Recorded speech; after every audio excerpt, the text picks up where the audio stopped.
Você já parou para pensar como o Paraná e Santa Catarina podem influenciar diretamente o rumo da política nacional em 2026? As pesquisas mais recentes da Neocamp Pesquisas mostram governadores largando na frente, disputas internas na direita e uma corrida intensa pelas 4 vagas do Senado que os estados ocuparão em 2026. Neste vídeo, nós vamos analisar os cenários para os governos estaduais e para o Senado nos 2 estados, entender quem lidera, quem corre por fora e onde estão os riscos e oportunidades. Fique comigo até o final, porque os números revelam um tabuleiro muito mais estratégico do que parece à primeira vista.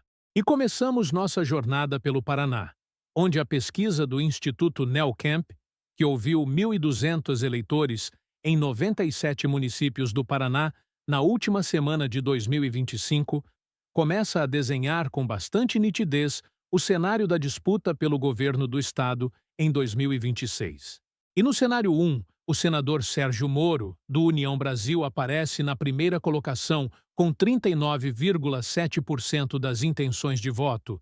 Na segunda posição, surge o deputado estadual Requião Filho, do PDT, com 17%, seguido pelo vice-prefeito de Curitiba, Paulo Martins, do Novo, que registra 8,9%, e pelo secretário de Estado Guto Silva, do PSD, com 7,2%. O percentual de eleitores que não sabem em quem votar chega a 18,2%, enquanto brancos e nulos somam 9%. Esse cenário indica um quadro de favoritismo claro para Sérgio Moro já no primeiro turno, ao mesmo tempo em que revela um eleitorado ainda bastante aberto, com quase 1/3 dos votos concentrados entre indecisos, brancos e nulos, o que mantém espaço para movimentações ao longo da campanha. No cenário 2, Sérgio Moro segue na liderança com 36,4%. Requião Filho mantém estabilidade e aparece com 17,5%, enquanto o deputado estadual Alexandre Cury, do PSD, entra na disputa e alcança 14%, encostando no segundo colocado.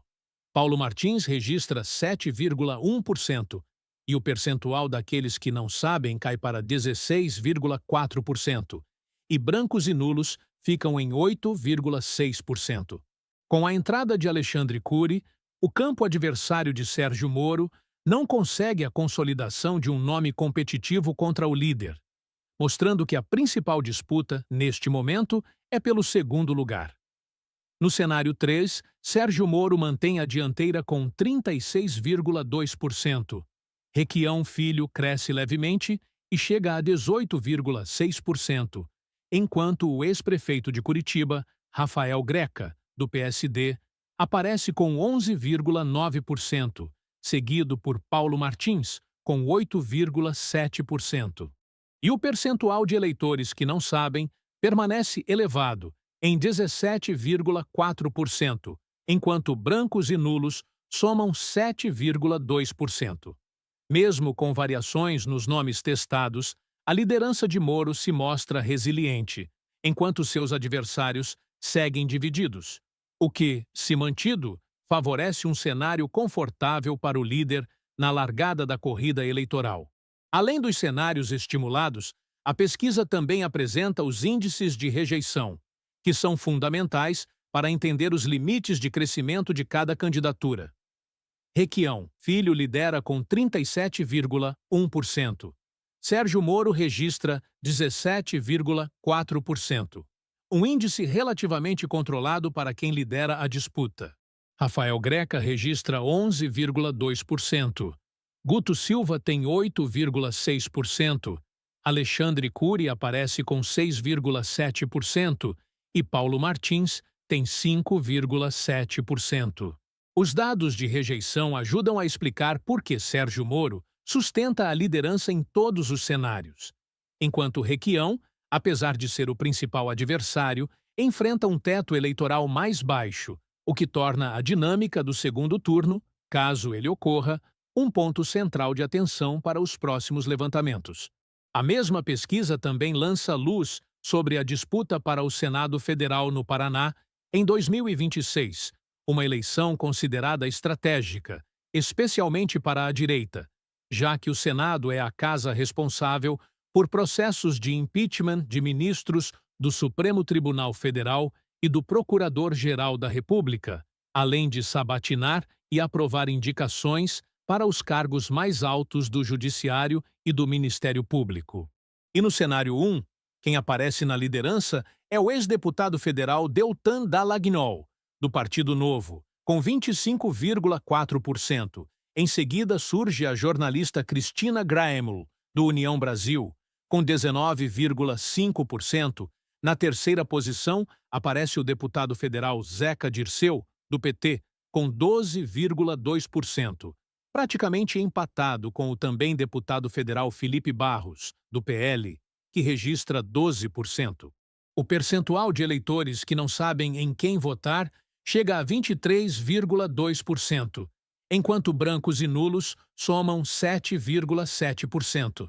Este primeiro cenário mostra uma disputa bastante aberta pelas duas vagas, com vantagem inicial de Deltan, mas com um volume elevado de indecisos, o que indica amplo espaço para crescimento e rearranjos ao longo da campanha.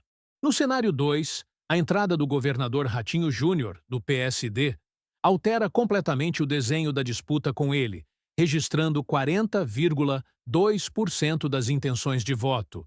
Cristina Graemel aparece em segundo lugar com 14,4%, seguida por Felipe Barros com 11% e por Zeca Dirceu, que marca 10,5%. O percentual daqueles que não sabem cai para 14,8%, enquanto brancos e nulos ficam em 9,1%.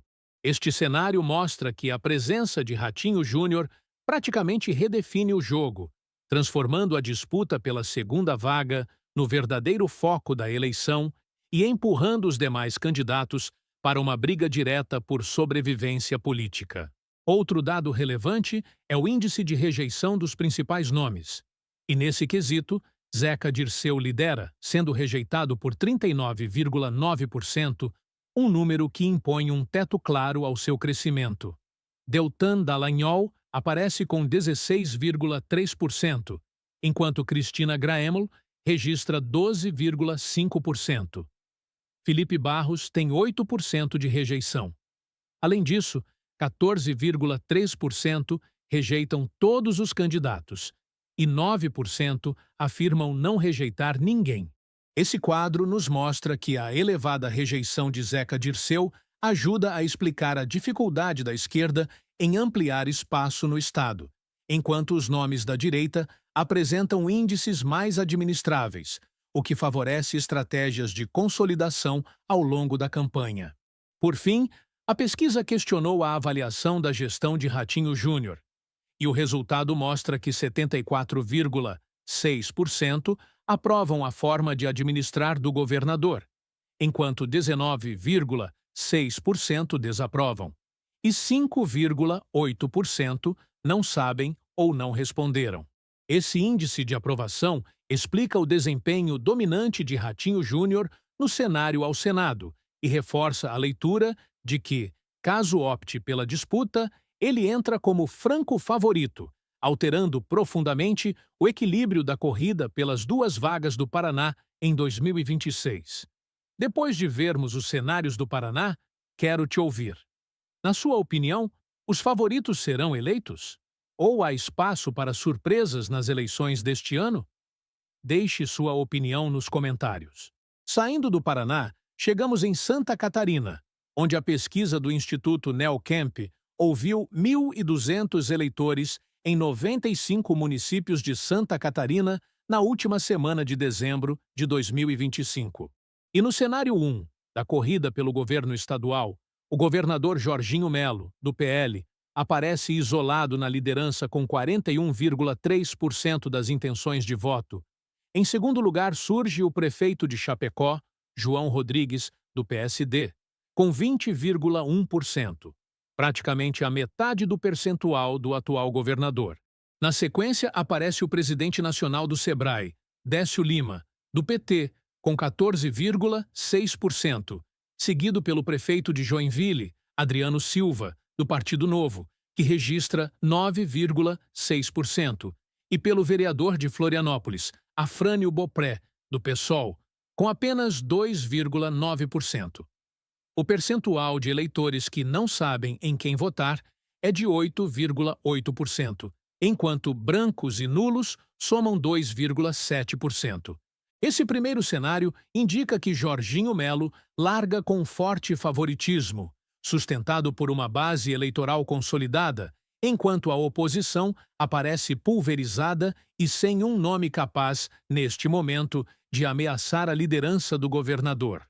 No cenário 2, o quadro se torna ainda mais confortável para o governador, Jorginho Melo, que amplia sua vantagem e chega a 44,7% das intenções de voto.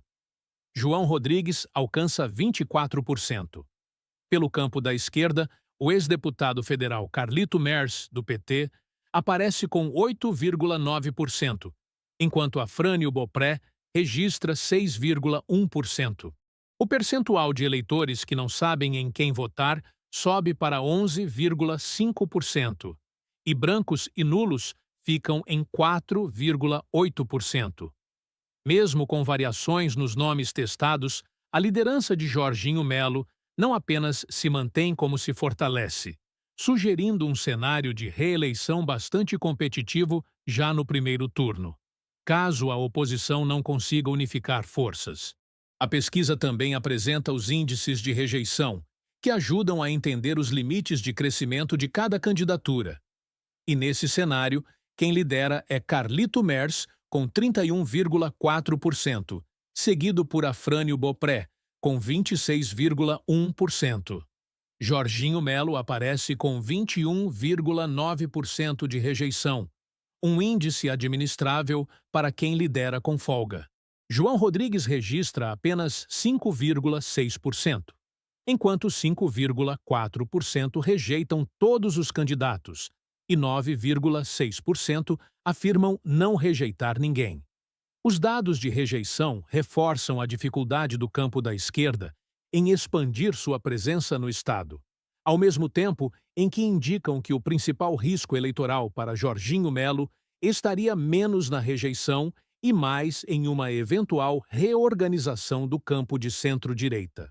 Por fim, o levantamento avaliou a gestão do governador Jorginho Melo, outro elemento-chave para entender o cenário eleitoral.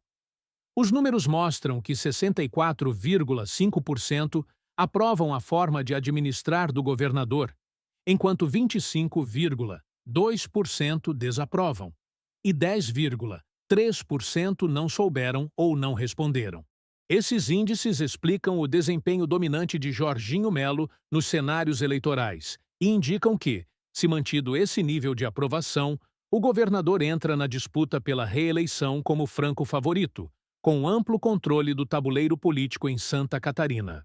A pesquisa do Instituto NeoCamp também detalha a disputa pelas 2 vagas ao Senado em Santa Catarina, testando o comportamento do eleitor no primeiro e no segundo voto. E os números mostram uma disputa concentrada, com clara predominância do campo da direita, mas marcada por tensões internas que podem influenciar diretamente o desfecho da corrida. No cenário de primeiro voto, a liderança é da deputada federal Carol de Tone, do PL, que aparece com 28,6% das intenções de voto. Logo atrás, surge o vereador Carlos Bolsonaro, do PL, com 25%, configurando uma dobradinha competitiva do partido. Em seguida, aparece o senador Esperidião Amin, do PP, com 16,3%, praticamente empatado com Décio Lima, do PT, que registra 16,2%. O deputado federal Gilson Marques, do Partido Novo, aparece com 4,5%, enquanto 7,2% não sabem em quem votar, e brancos e nulos somam 2,2%. Ao analisar a distribuição do primeiro voto, fica a liderança dos nomes da direita, mas também revela que Esperidião Amin segue competitivo, o que o mantém plenamente no jogo por uma das vagas. No cenário de segundo voto, o desenho da disputa se mantém bastante semelhante. Carol de Tone segue na liderança com 27,8%, enquanto Carlos Bolsonaro aparece com 24,2%, novamente consolidando os dois como os nomes mais lembrados do eleitorado. Esperidião Amin cresce levemente e chega a 16,9%, enquanto Décio Lima marca 15,7%. Gilson Marques registra 5,5%, com 6,6% de indecisos e 3,3% de brancos e nulos. A estabilidade entre o primeiro e o segundo votos indica que o eleitor catarinense tem suas escolhas consolidadas neste momento. A pesquisa também traz os índices de rejeição, que ajudam a entender os limites eleitorais de cada candidato. Nesse quesito, assim como nos outros cenários apresentados neste vídeo, quem lidera é um político da esquerda, com Décio Lima sendo rejeitado por 48,1%, um patamar extremamente elevado. Carlos Bolsonaro aparece em seguida com 34,1%, um dado que acende um alerta sobre sua capacidade de ampliar votos além da base mais fiel. Esperidião Amin tem apenas 4,7% de rejeição, enquanto Carol de Tone registra 3,1% e Gilson Marques apenas 0,7%. Além disso, 4,1% rejeitam todos os candidatos e 5,2% afirmam não rejeitar ninguém. Esses números de rejeição explicam por que Esperidião Amin permanece competitivo mesmo sem liderar as intenções de voto, e também mostram que Carol de Tone combina bom desempenho eleitoral com baixa rejeição, um ativo importante em disputas majoritárias, lhe concedendo o melhor cenário no estado. Agora que vimos todos os cenários de Santa Catarina, eu quero saber a sua opinião. Você acha correto Carlos Bolsonaro e Carol de Tone entrarem na disputa, mesmo isso enfraquecendo Esperidião Amin, ou acredita que alguém deveria abrir mão da candidatura para fortalecer o senador catarinense? Deixe sua opinião nos comentários. Ao reunir todos esses cenários, o que fica claro é que o Paraná e Santa Catarina entram em 2026 como estados-chave para o equilíbrio de forças no país. No Paraná, os números mostram lideranças consolidadas, mas também uma disputa intensa pelo segundo lugar, tanto no governo quanto no Senado, com a direita largando em vantagem, mas ainda dependente de coordenação para transformar esse favoritismo em vitória. Já em Santa Catarina, o cenário é ainda mais emblemático. A direita domina as intenções de voto.